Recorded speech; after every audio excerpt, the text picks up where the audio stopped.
All right, everyone. My name is Ryan Forster. I am the F in AFE, and we've got today our portfolio manager. Hi, I'm Alec Bethurm. Happy to kind of talk through a few topics with you. Hopefully, start to introduce ourselves a little bit better to the world out there in video land.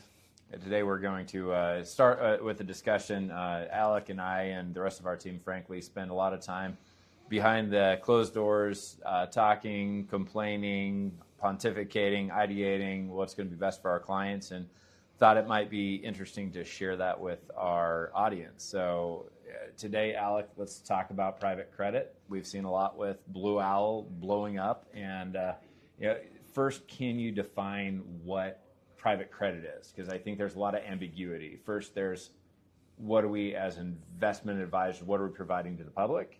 Number one, and number two, what is it is in the broader category? Yeah, so there's really been an evolution in private credit really since the great financial crisis. Traditionally this was an area where a lot of the major brand name banks participated, the Wells Fargo's, the Bank of America's of the world.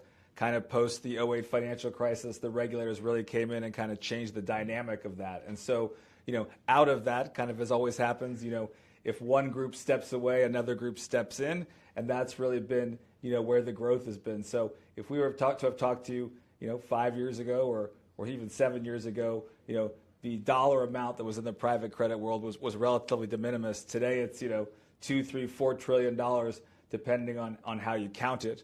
And then another big part of that evolution has been just the growth of private equity. Private equity in general has gotten a lot deeper into our economy. They've bought a lot of private businesses, and where do they go to borrow that money to buy the business? They've gone to the private credit guys, and so that's kind of where we are today.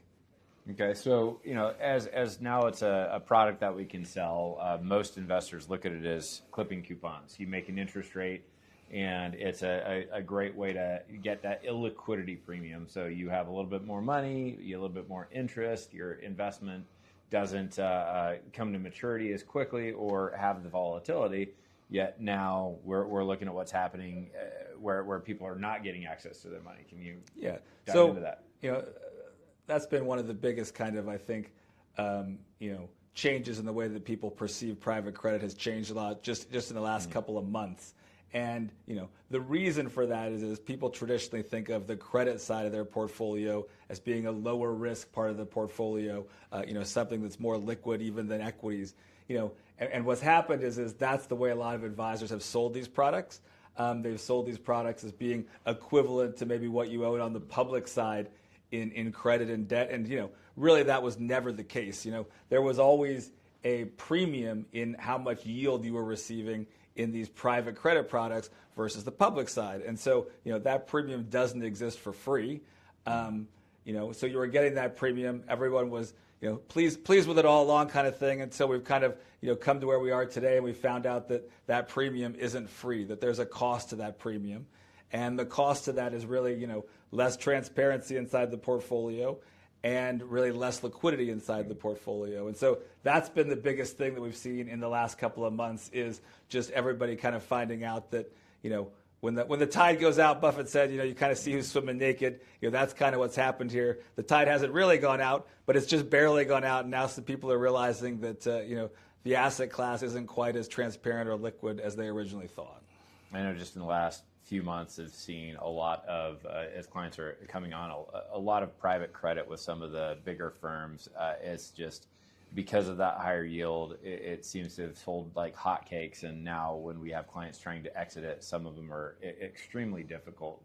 Can you, what do you see? What are those, explain the gating process? And yeah, so I mean, that's really the biggest thing. But kind of the crazy thing about it is if you had owned a bunch of bonds in some underlying company and the market price for those bonds was moving around, you really wouldn't have cared as long as you were getting your yield and as long as the underlying business was still strong.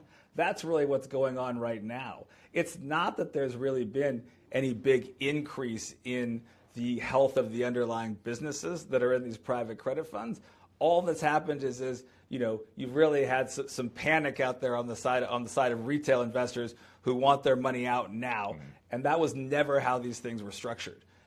All the time these things were structured as private investment vehicles that had limited liquidity. Why do they have limited liquidity? Because we're actually loaning money to a business. That business is an operating business. They're using that money to, grow the business, to increase employees, all those kinds of things.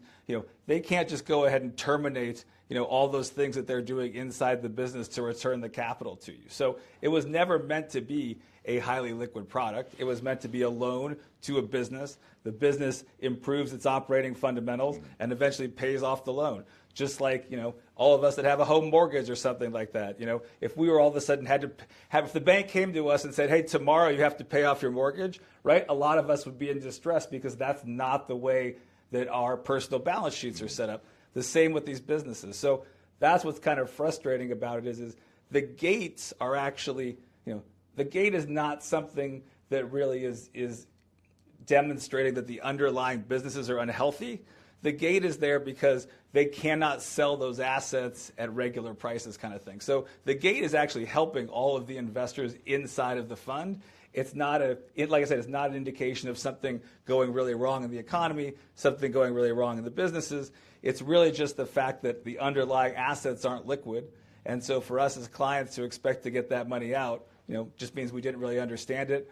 Or more likely, our financial advisor or broker or whoever it was either didn't understand it or didn't explain it well enough to the underlying clients.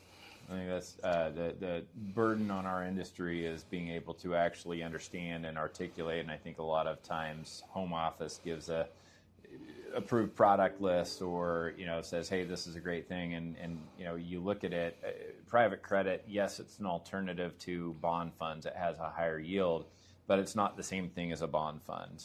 Recently I had a client that they came over and had majority of their corporate account in these interval funds holding mostly private credit, and we're going on nearly a year of trying to get out of one position because a lot of people want out of it. It's a widely known private credit fund.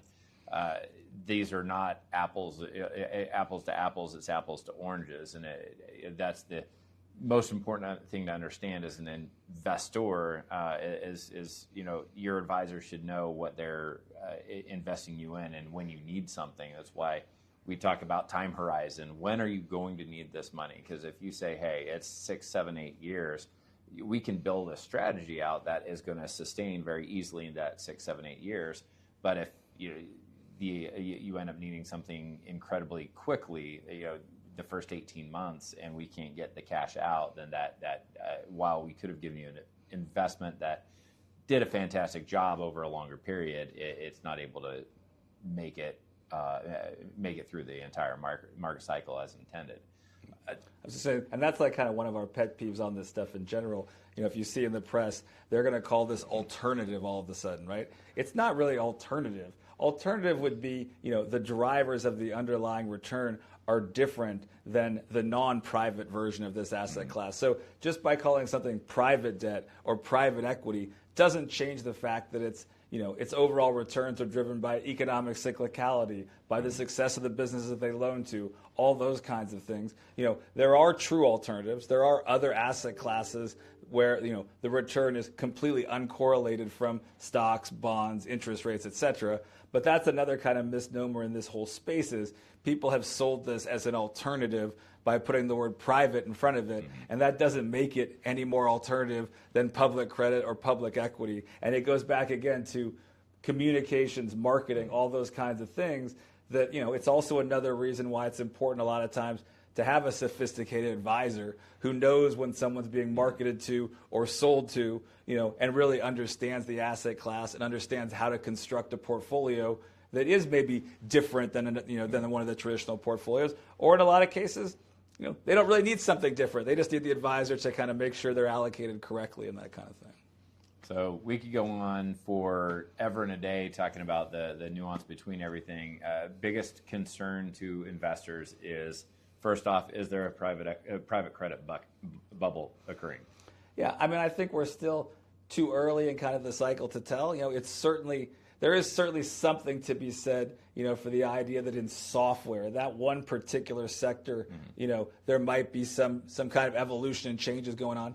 That being said, the idea that all of a sudden, large enterprises that have been implementing and utilizing these enterprise-wide software systems for decades are suddenly going to come in and say, hey, we're going to replace that with Claude or replace that with ChatGPT. There might be an evolution over time, right? We saw an evolution over time in cable television as an example, where over time, less and less people had cable television. We cut the cord, but it's not some, immediate effect or something like that. Same thing in software. The other thing that's important is a lot of people have tried to equate this private credit with some of the stuff in mortgages in 08, 09. We got to remember that in a private credit fund, right, it's not just software. It's broadly diversified across all industries. Mortgages were mortgages. They were only houses kind of thing. So, the exposure was a lot more direct. Now, maybe there is some issues in part of the software business, something like that. But, it's certainly not as immediate. And because it's diversified across all industries, it's not as impactful. So from a standpoint of clients who are in these, do we find a place that private credit is beneficial? Yeah, well, truthfully, as always, right, we always kind of think of, crisis as usually opportunity because most likely, people are overestimating how detrimental something is. And so truthfully, there's a couple of, different wrappers and asset classes that we've been looking at lately where the prices have come down. So now things have 14, 15% yield, that kind of stuff.